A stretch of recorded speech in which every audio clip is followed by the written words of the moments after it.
Welcome to the EAU podcast series, AI in Urology, From Principles to Practice. In this episode, Large Language Models in Urology, Associate Professor Giovanni Cacciamani and Dr. Pieter De Backer discuss the growing role of large language models in urology. Together they explore how language models tools may support clinical practice, research, education and patient communication, while also addressing their limitations and potential risks. Join us as we embark on this informative journey. Hello everyone, welcome to the next episode of our AI in Urology series From Principles to Practice. Today we have the honor and pleasure to talk to Professor Giovanni Cacciamani from USC, California, urologist, surgeon, scientist, director of the AI Center for Surgical and Clinical Applications in Urology, and as well past chair of our EAU YAU Urotechnology and Digital Healthcare group. Professor Cacciamani, Gio, welcome to this podcast. I'm Pieter De Backer. I work in Aalst in the Assoc Hospital as a urologist, attending urologist, and I work at Orsi Academy where I lead the team that does the AI efforts. So welcome, Gio, and looking forward to this podcast on large language models. Thank you, Peter. Thank you for having me here. So, Gio, it's okay for you if I say Gio, right? As a quick introduction to open the podcast, if we think about large language models, it's a very broad term. In the intersection of urology, innovation, AI, you were one of the first adopters of using large language models in our practice. Where did this light came from, and where do you think LLMs had relevance 2 or 3 years ago, and now as the field has changed? Like, how has that evolved for you as a physician and as a scientist? That's an excellent question, Peter. So the very first thing that we have to talk about a little bit about the behind the scene of generative AI, and then going basically of what and how we can use generative AI. Yeah. So the very first thing that you to consider is that artificial intelligence is a discipline, right? So big discipline. Within this discipline, you have machine learning, and then going down and down, you have deep learning. Now, the deep learning have two different type of models. One is called discriminative, which means that you train the system on labels. And therefore, when the system is trained properly, you show something to the system, and the system is able to detect and to label basically automatically that particular object. For example, if you're training a system of pictures of a dog, for example, when you show a picture of a dog to the system, if the system is properly trained in an unsupervised way, then the system will identify the picture as the picture of a dog. On the same way, if you're showing a picture of another animal, which the system will call not a dog, the system will identify that the picture is not a dog.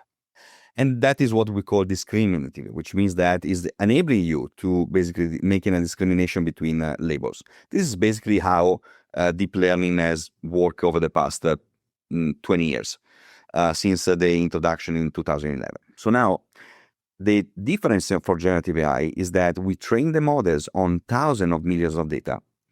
And when we ask the system to generate something, for example, a picture of a dog, the system will generate for you a picture of a dog that was not even a thing before, using characteristics from pictures of dogs that they ingested over the time. Now, going out from dogs. I mean, I'm a dog lover, but of course, we are a urologist. AI and large language models are important because when they are compared with machine learnings, the input can be text, images, or audios, and they can give you as an output text, images, of audio. This actually is creating a real revolution in the way that we can use artificial intelligence in real time in medicine. Now, coming back to how we get exposed basically to generative AI. So generative AI became mainstream in 2022, November, when ChatGPT exploded, right? I remember the first day there was a fellow of mine, Michael, that came to my office one day and say, "Hey, did you hear about ChatGPT?" And, at the very beginning, I thought it was something like a Grindr or Tinder. I say, no, not a dating app that I would love to jump on board, but here you are. So basically, we started using it and we figured it out that potentials were amazing, but also there were plenty of bias.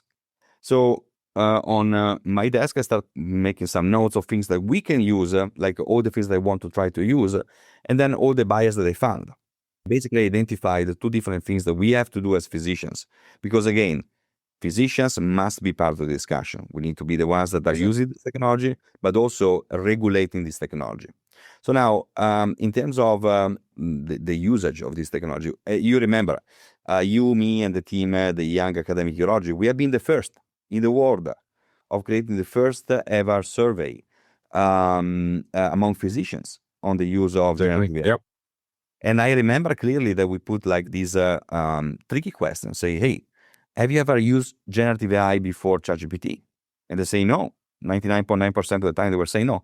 Well, technically this is not true. Because if you think about generative AI, it's been around for as long as an iPhone is around. Just to give you an example, when you are typing a word on your phone is suggesting you the next letters for complete that particular word. That is generative AI. Google Translator is translating you the word in the different language. So technically, generative AI has been like for quite a while around. It was called in a different way, and of course, within the generative AI, we have large language models, small language models, we have pre-trained generative models, and etc. Now, the main point is when we check and when we send this publication, that probably it would be worth it of posting like the link of this publication together with this podcast, which was published in European Urology and has gained like more than 100 citation over less than 1 year. We basically look at these the potentials of generative AI, right? So, and what we figured out, there were plenty of potentials for the clinical setting and potentials for academic setting. But this was in 2022. Now we are 2026, 4 years later. The world has changed. Exactly. ChatGPT, OpenAI has been basically the baby on the block for almost 2 years and a half, becoming the fastest growing technology over the time. If you think about it, ChatGPT took almost 2 months to get about 100 million of users to give you a correspondency. Google took 14 years to reach the same. And over the past few years, we have popping up like mushrooms: Gemini, Meta, DeepSeek, and now, of course, Claude, Anthropic. But of course, now we have also OpenClaw, which is even faster acceptance. The rocket shooting up even faster than OpenAI. So yeah, exactly. Right. So there's a whole avalanche happening. And so when you think back about where things started in trying to prove what these large language models can do and where we should trust them in practice, a follow-up question there is, with these fast-paced movements and these big giants making it less and less viewable and accessible what happens inside these large language models, what is a way for us as clinicians to make sure that we can follow up and know where these systems can be used? Because let's be honest, you cannot do this type of survey again and again and again and again for each version they release, and they are actually not medical devices, they're not certified as such,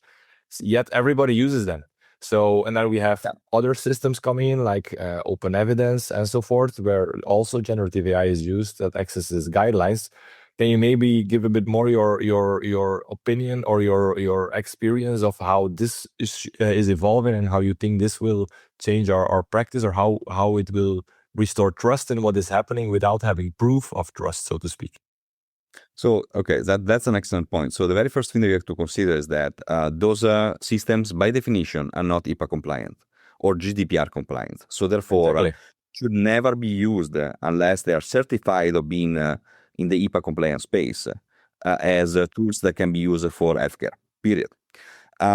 We are developing some tools that are using in the backend the generative AI technology, but the pathway for creating something that is HIPAA compliant, GDPR compliant, is way, way, way much complicated than what you think. And the main point is always check if there is a stamp of HIPAA compliance, GDPR compliance in Europe, because you don't want that the information of the patient are going around. Now, exactly. The main point is we know that people are using ChatGPT, period. Yeah, I mean, that's true. You can actually saying that you're not using it is a lie. And this is going to be, I can tell you, I saw so many times being used in the clinical practice not only for refining graphically or even layout in the patient notes, which again is good, but because you're using ChatGPT, unless you're opting out for sharing the information, those information are going straight into the mainstream, and this is wrong. But also for basically checking, as you were saying, information about the patient. Now, let's be honest. European Association of Urology, American Association of Urology, they are doing such an amazing job. These teams of putting together the guidelines, which are evidence-based and are protecting us when we are practicing our profession. On the other side, the guidelines are too vast. The time that you basically finish in reviewing the 2025, they are coming out in 2026. Yeah, and of course. I mean, we are living in a moment where we don't have the luxury of taking out time for updating ourselves, unfortunately. And that is the reason. The main reason is very easy to understand. We are living in a historical moment. The number of physicians is decreasing, and the population that is aging is increasing. And with the increase of aging, you have 3.1 in average, 3.1 chronic disease per patient. So therefore, you have more people to take care of, but also with more diseases. So this is a perfect storm, and that is where AI actually can be helpful. So now, for example, the European Association of Urology, they have this excellent idea of implementing like chatbots for making more accessible the information for patients, the guidelines. And we have basically, to give credit, a lot of credit to Maria Ribal and the team. Yeah, of course, to make it digestible like that. Yeah. But there is a caveat that we have always to think about, right? So when something is accessible, because guidelines are accessible by definition from anyone, can be accessible also from patients. Mm-hmm. And unfortunately, if something is very understandable for us, because there are nuances that could potentially not apply to the case that you are putting into the chatbot, when you're asking the patient to look at the same, unfortunately, because of the technicality of the language that is used, patient could potentially misinterpret what is reported from the chatbot. See what you mean? And Yes. so if you think about this, in my opinion, again, it's very personal. If we compare it to, we used to say Dr. Google, right? Patients come to the outpatient clinic and they have Googled something. On the other hand, a large language model, ChatGPT, Claude, whatever you're using, or what patients are using, gives some more context at the level that you type your question, right? So if you use very basic terminology, it will interpret that you have basic knowledge and it will allow to give feedback in a more basic way.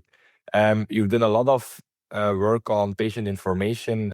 Would you argue that these models are actually better than Dr. Google and that patients get better informed, or would you say they get misaligned because of the misleading and generative AI trying to please you as a writer? What is your opinion on this? So we did a lot of studies. So we are part of the Bridge AI Studies Initiative. And as you are saying correctly, there is one thing that we have to consider. On the internet, you can find information that are certified, like, for example, patient education material, or from the American Association of Urology, European Urology, or the abstracts from the papers. Those information are certified, but unfortunately, because of the technicality, are not readable. Even patient education material, we wrote a paper that was published in European Urology Focus. We showed that patient education material from the EAU or AUA was not meeting the minimum threshold for readability, which ultimately impact on the understandability of the information. On the other side, on the internet, you have information that are extremely understandable, but not certified. Like, for example, you can find on the internet that you can do a coffee enema and you can reduce the colon cancer.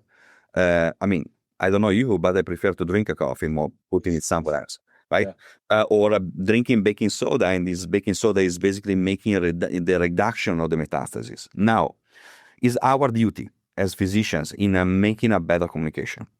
Our team has put together over the past 2 years a real task force on the use of generative AI for understanding if generative AI is enabling the digestion of the complexity of the medical information to reducing the gap between physicians and the patients.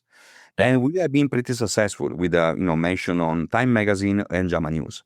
one of the things that we created, as you know, is a system that we, is available, which is pub to post, which is digesting the information from the medical information and then digesting in a way that can be understood by patient, but also creating social media. And, that is very important. From one side, this technology is amazing for summarization, but also for making sure the summarization is correct. You have to make sure that you're using what we call closed system. If you are for example, if you are a patient and you are copying and pasting an entire paper, which is not something that you should do. But let's say that you have an essay and you want to have a summary, the system is summarizing everything for you. But the main point is the way that it's summarized is dependent on the input.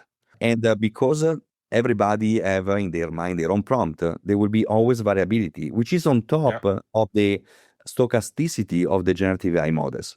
And we published a paper on Jamia on that. On the other side, if you're using systems that are closed, which means that what you input is only the text, and the prompt for digesting information is in the back end, therefore you cannot edit that. Like the technically system is providing you consistency in the way the information are provided. And the second thing, which is very important, in my personal opinion, is probably the most important one, is the following. You and I, when we became, and all the people that listen to this podcast, we make our diagnosis based on our knowledge. Now, and the knowledge has to be current.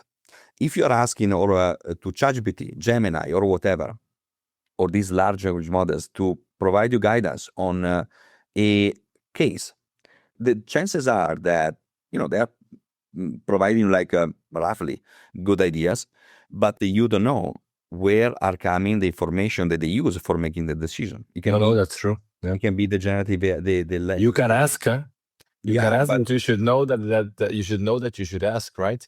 Yes, so, correct. And I think there, if you then talk about guardrails, there's 2 points I wanted to add and talk about next is. If we think about purely these text-based models and guardrails for them, what you hinted at is indeed the prompt, what you put in, trying to control that.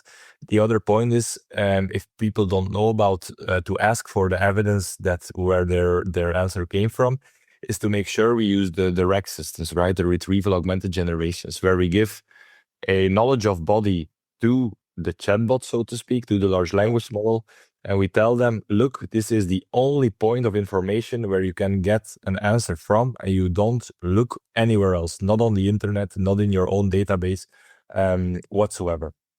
Do you think this is a good guardrail, or do you have any other things in mind for guardrailing these systems so that both physicians and patients are protected?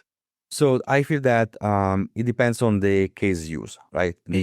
So if you are talking about physician, for sure. And also remember that all of us as physicians, we have the knowledge of understanding if there is a kind of hallucinations. Of course. Patients, unfortunately, don't have these because they don't have the backup. Now, what I see is that whatever is going to be done by official association is actually something that should be always trusted first. Yeah. And because, again, at the end of the day, the majority of us are putting, our time and effort in a voluntary basis for advancing the field at advantage of the patients. And this is where actually I feel AI can be a perfect ally for us, because it's not only decreasing the workload and improving the performance, but also improving the access to care, which is actually something that we have to fight for. And making sure that this actually is something that is going to be always in the loop. Agreed.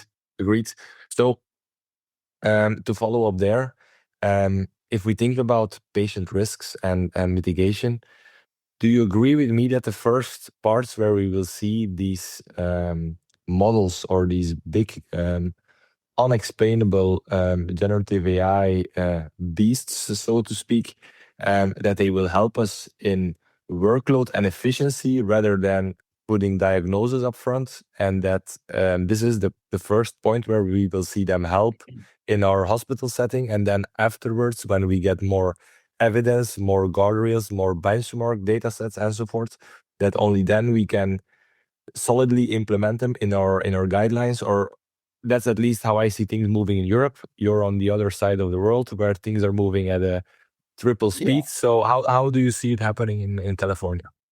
remember always that, I'm in California, but here there is an Italian. So actually we are on the same page. So the main point is the generative AI solutions, as I was mentioning before, are the most easiest implementable solutions that you can bring it to your hospital. Part of my job is also, trying to teach to institutions on how to implement it. We have created now this series of solutions for implementing those tools in the daily practice. Now, the main point is those are excellent because at the end of the day, we are physicians. We want to take care of patients. And we are surrounded by mundane tasks that are making our daily work miserable. From the writing of a clinical note to the writing of a surgical report, okay? Yeah. Those things can be done automatically and should be done automatically. We, Agreed. on our side, we can actually review. So again, we are not making systems that are fully automated, but automated at some point. And then at some point, we jump on board. Again, on the other side, there is one thing. So the editor-in-chief of New England Journal of Medicine AI a few months ago mentioned about the AI fatigue. So basically, something that could potentially happen because we are used to write our own notes. We know exactly what we write. When we are writing, we are correcting ourselves. And therefore, at the end, the document is pristine. AI solutions, like, for example, AI scribes, which are very much used here in the US, and we are trying to export them now also in Europe. We created our own AI solution that's pretty solid. And the main idea is, so we have one-line health, we have up to doc, and those things actually are excellent because technically they are writing for you the patient notes. But then we saw some physicians taking a lot of time in spending time in correcting or rewarding what the system created for them. That's one. And the second risk, which we saw here in the US, is the risk of overbilling. So there are some systems that basically promise that they're going to help you or assist you in finding the billing codes, which is something that we use. Yeah, of course. But unfortunately, if you are overbilling, that you have a denial, and this denial is actually then basically slowing down the payment method. So of course, it has been proven that these systems are good to suggest, not for doing, which is actually something that I always stress. AI is not here to replace us, but those of us who will use AI will replace those who don't. I agree. Yeah, that's indeed something that we will see where the youngsters, not only the youngsters, they are probably doing. We consider ourselves also still youngsters, but the people in med school now, they are using these tools in a way more aggressive way. So they will probably educate us even more. But on top of that, I wanted to go into a final line of thought where you already hinted at. So we treat the patient holistically. And we look into the lab tests, we look into the radiology imaging, we look into what is being said. I think one point to improve the system is to make sure all this data gets inside and that we have a multimodal approach to our patient, just like we do it as a physician.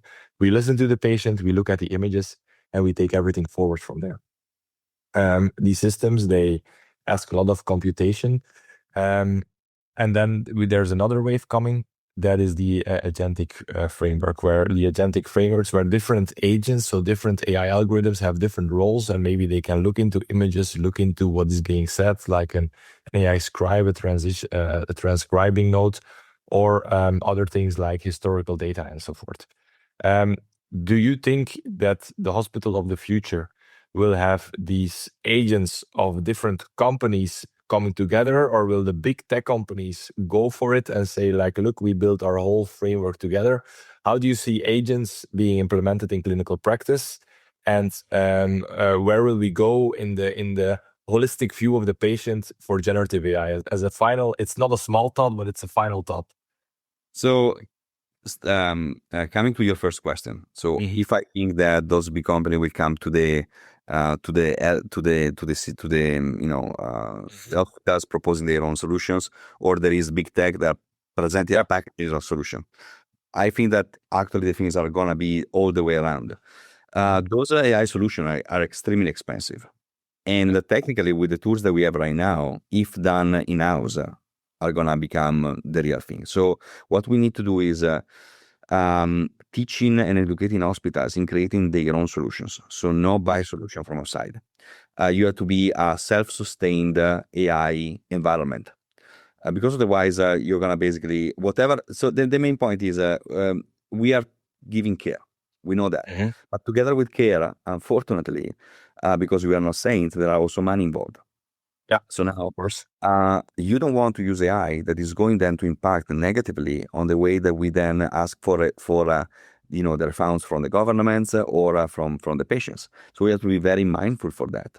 And therefore, my understanding is that if now, of course, hospitals has to understand what are the solutions that they need, because again, there is AI for everything, but you don't need AI for everything. Yeah. Okay. Great. So that's the very first step, understanding where you need AI. Once you understand where AI is needed, then you can understand how you can not only implement that, but replicate what is out there. And it's pretty easy if you have a team. Now, for example, at the USC, we have started this new program for which I'm, the privilege to be the chair of, which is Agentic AI Solutions in healthcare. And the Agentic AI Solutions are the real game changer on the AI era. Because the implementation, in the healthcare system, when you have a new AI solution, it's very difficult because you have to implement that AI solution within your own institution, which is taking forever. Then you have another one that's coming, and that's to go to the same process. At the time that is implemented, you don't need. So now, what agentic AI solution do is imagine like a chef. Like a chef is not growing their own onions, carrots, etc. But what they do is getting the best in the market and then putting in the pot in a specific order. And they know exactly how to put them for making a dish. I'm Italian, I have to talk about pasta, right? So the agentic solution is there. So what we can create are agentic AI solutions that are functioning as a pillow, right, between the institution and the privacy and the governance. And once that is implemented, then you can actually attach different type of AI that can be used in series or in parallel. Just to give you an example. Yeah. We are now developing the first in the world system that is automatically understanding the patient data and extracting the patient data in real time. So we have systems that are, imagine right now, why academic hospitals are winning the race in academia. Well, of course, because we have excellent people, but also because we have data. Every hospital has data. They don't have the time to extract them. And that is a pity because technically all the findings that we have in medicine are based on academics. And the academic environment is just half of... of course, of what happens in the real world.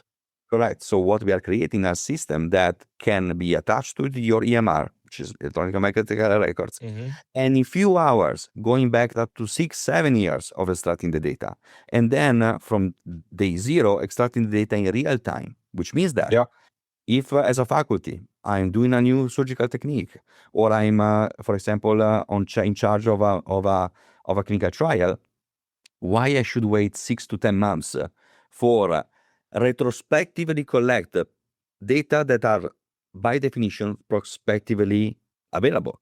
So we have to end the era of the retrospective studies. And the only way for doing that is creating systems that you can communicate with your phone. You can literally say, hey, I want to know the predictors of the complication of the patient that I did with this new technique. And the system is telling you right away. And we have the technology we are developing now for a larger scale. And this will be something that we really believe will make a real revolution in the way that we are not only collecting the data for quality improvement purposes, but also we are making sure that everybody has accessibility to an academic healthcare. I think that's a very powerful final thought, and it actually brings us back to the beginning of our discussion, right? If I can wrap up that thought, it's basically that these systems that are so advanced will help us to decrease the burden that we have today in trying to do good science or trying to bridge science from academics to other hospitals and to really get the whole overview of the whole patient population. So that's a very powerful thought. And I think there as well, with the AI working group, together with Carlo, together with you, together with other speakers and people involved. We hope that we can, across the EU, harmonize these efforts a bit more and make sure that people are more aware. So I thank you very much, Gio, for this very nice and insightful discussion. It's always a pleasure to reconnect. And let's see where the future takes us. I think things will only go faster and faster, but I think it's an exciting time to be part of this field. Thank you so much, Peter. And just want to conclude again, don't be scared the AI will replace our job. But again, those of us will use AI will replace those who don't. Thank you. Thank you for this insightful episode. We are sure our listeners enjoyed it. To keep up with the latest EAU podcasts and stay informed on the urological advancements, be sure to subscribe to our EAU podcast channel on your favorite podcast app. Until next time, keep learning and stay inspired.